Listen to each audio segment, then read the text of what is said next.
Samahan nyo kami at kakain na naman kami ng madami. Hotpot, pwede bang sa'yo naman ako maging tapat? Ay! Dahil rest day bukas, ihahanda ko na pati aking butas. Chares! Mamimili na nga ako ng pagkain at mamaya ikaw naman ang aking kakainin. Charot! At dahil nga madaming tao dito, aura-aura lang sa Gedli ang lola nyo. Tingin ka muna dito.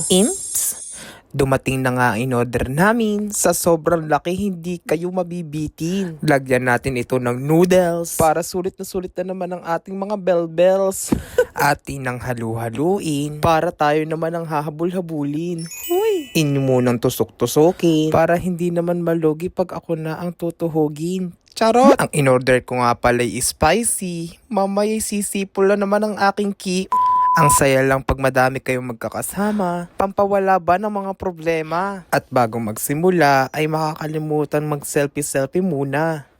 Mukhang gutom na nga si Gago at kahit mainit tuloy ang subo. Ang popogi din ng mga kasama at pwede nyo din naman silang i-mine muna. Okay na to.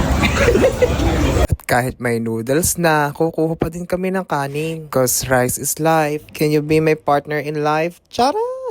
Takam na takam si Gago at mamay bundat na naman ang tiyan ko.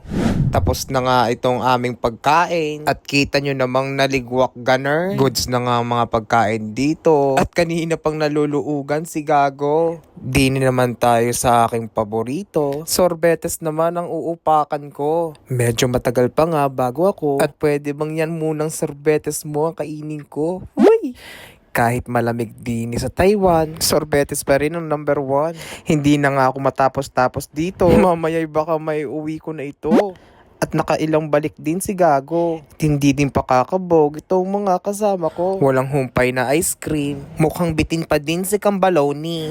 At dahil patapos na nga ang vlog ko, at pag ba naman binigyan ko pa ng isa nito, at mapapasabi ka na lang na, "Hoy, parang tanga to."